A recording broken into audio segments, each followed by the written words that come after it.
After sharing the story of Bluebeard, Clarissa Pinkola Estes invites us to go deep, very deep, and uncover the treasures, the healing path of the story within our psyche.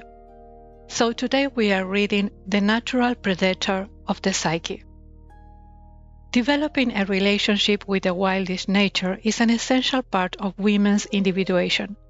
In order to accomplish this, a woman must go into the dark, but at the same time she must not be irreparably trapped, captured or killed on her way there or back.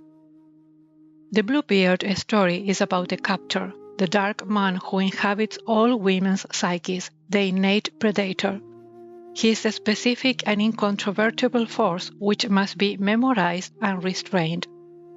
To restrain the natural predator of the psyche, it is necessary for women to remain in possession of all their instinctual powers.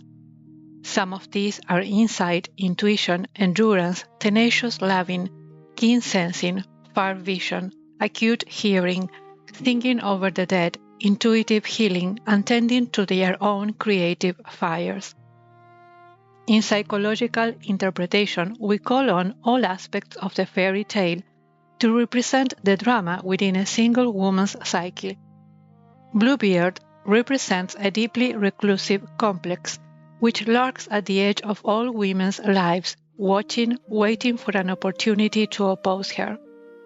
Although it may symbolize itself similarly or differently in men's psyches, it is the ancient and contemporary foe of both genders. It is difficult to completely comprehend the Bluebeardian force, for it is innate, meaning indigenous to all humans from birth forward, and in that sense is without conscious origin. Yet, I believe we have a hint of how its nature developed in the preconscious of humans, for in the story, Bluebeard is called a failed magician. In this occupation, he is related to figures in other fairy tales, which also portray the malignant predator of the psyche as a rather normative-looking but immeasurably destructive mage.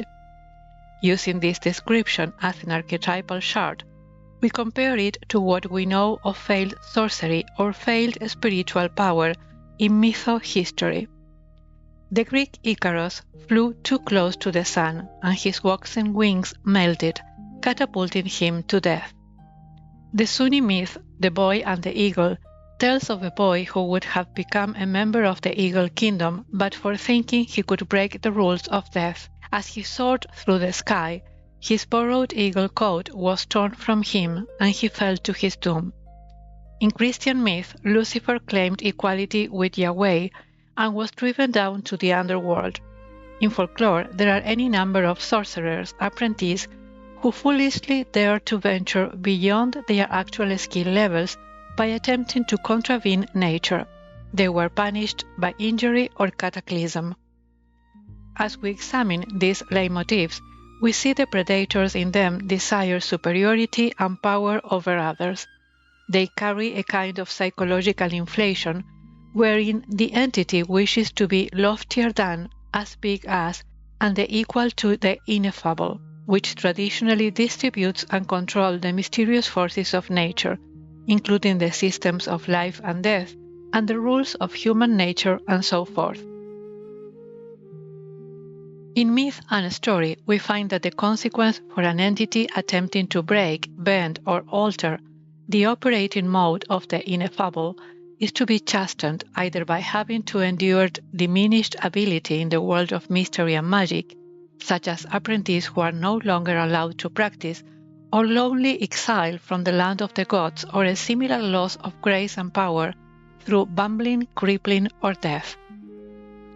If we can understand the Bluebeard as being the internal representative of the entire myth of such an outcast, we then may also be able to comprehend the deep and inexplicable loneliness which sometimes washes over him, or us, because he experiences a continuous exile from redemption.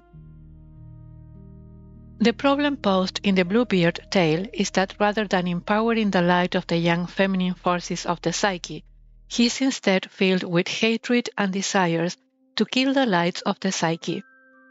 It is not hard to imagine that in such a malignant formation there is trapped one who once wished for surpassing light and fell from grace because of it.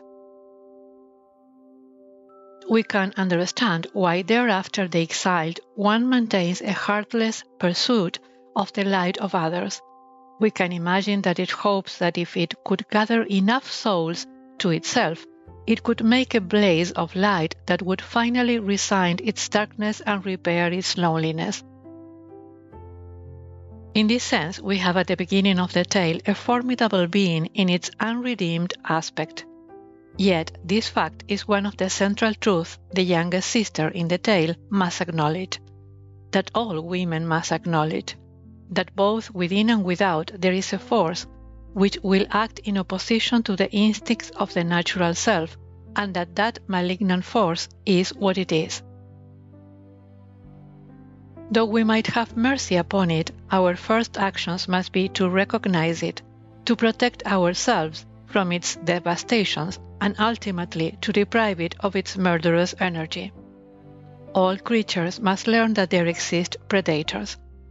Without this knowing, a woman will be unable to negotiate safely within her own forest without being devoured. To understand the predator is to become a mature animal who is not vulnerable out of naivete, inexperience, or foolishness. Like a shrewd tracker, Bluebeard senses the youngest daughter is interested in him, that is, willing to be prey.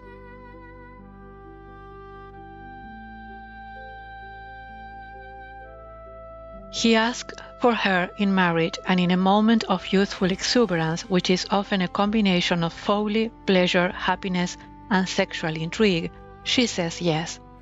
What woman does not recognize this scenario?